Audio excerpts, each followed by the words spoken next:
விஷ சாராயம் அருந்தி உயிரிழந்தவர்களின் எண்ணிக்கை 49ஆக அதிகரிப்பு. கள்ளக்குறிச்சி, சேலம், புதுச்சேரி, விழுப்புரம் மருத்துவமனைகளில் 100க்கும் மேற்பட்டோருக்கு சிகிச்சை. விஷ சாராயம் அருந்தி உயிரிழந்தவர்களின் குடும்பத்தினருக்கு தலா 10 லட்சம் ரூபாய் அறிவிப்பு. பாதிக்கப்பட்ட குடும்பங்களை சந்தித்து ஆறுதல் கூறி காசோலைகளை வழங்கினார் அமைச்சர் உதயநிதி ஸ்டாலின்.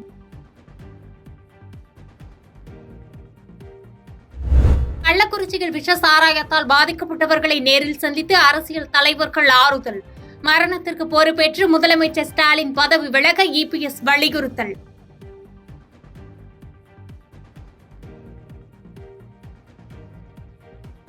விஷ சாராய பாதிப்பால் சிகிச்சை பெற்று வருவோருக்கு தமிழக வெற்றிக் கழக தலைவர் விஜய் நேரில் ஆறுதல்.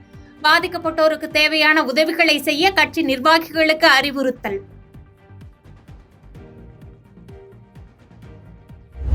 கள்ளக்குறிச்சி விஷ சாராய மரணத்தில் சிபிஐ விசாரணை கோரும் அதிமுக. வழக்கை இன்று விசாரணைக்கு எடுத்துக் கொள்கிறது சென்னை உயர்நீதிமன்றம்.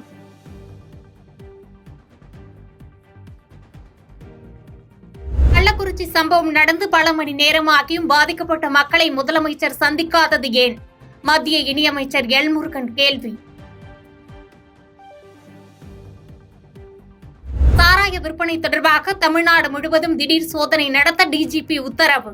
பட்டியல் எடுத்து கடும் நடவடிக்கை எடுக்கவும் ஆணை.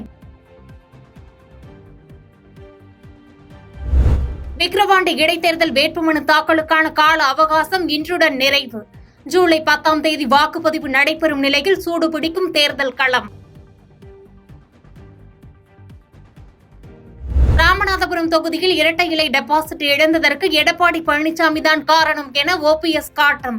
வரும் விக்கிரவாண்டி இடைத்தேர்தலில் தேசிய ஜனநாயக கூட்டணிக்கு ஆதரவு என்றும் பேட்டி. இந்த இரட்டை இலை சின்னம் என்னை எதிர்த்து போட்டியிடுகிறது என்ற கவலை எனக்குள் இருந்தது. இருந்தாலும் காலத்தின் சூழ்நிலை இந்த இரட்டை இலை சின்னத்தில் ராமநாதபுரம் தொகுதியில் டெபாசிட் இழக்கக்கூடிய சூழல் என்னால் ஏற்படவில்லை, திரு எடப்பாடி பழனிசாமியினால் தான் ஏற்பட்டது என்பதை. மன்னார்குடி அருகே லஞ்சம் வாங்கியதாக டாஸ்மாக் மாவட்ட மேலாளர் உட்பட 2 பேர் கைது. பணி மாறுதலுக்காக 40,000 ரூபாய் வாங்கியதாக லஞ்ச ஒழிப்புத்துறை அதிரடி நடவடிக்கை. நீட் தேர்வுக்கு எதிராக காங்கிரஸ் கட்சி இன்று நாடு தழுவிய போராட்டம். குளறுபடிகளுக்கு தீர்வு காண வலியுறுத்தல். மதுபான கொள்கை முறைகேடு வழக்கில் டெல்லி முதலமைச்சர் அரவிந்த் கெஜ்ரிவாலுக்கு பிணை. ஜாமீன் வழங்கப்பட்டதற்கு எதிராக டெல்லி உயர்நீதிமன்றத்தை நாடுகிறது அமலாக்கத்துறை. தலைநகர் டெல்லியில் வாட்டி வதைக்கிறது கடும் வெயில். ஹீட் ஸ்ட்ரோக் காரணமாக 24 மணி நேரத்தில் 17 பேர் உயிரிழப்பு. T20 உலகக்கோப்பை தொடரில் ஆப்கானிஸ்தானை வீழ்த்தியது இந்தியா. சூப்பர் 8 சுற்றில் முதல் வெற்றியை பதிவு செய்து அசத்தல். பாதகம் செய்பவரை கண்டால் நாம் பயங்கொள்ளலாகாது பாப்பா. மோதி மிதித்து விடு பாப்பா, அவர் முகத்தில் உமிழ்ந்து விடு பாப்பா.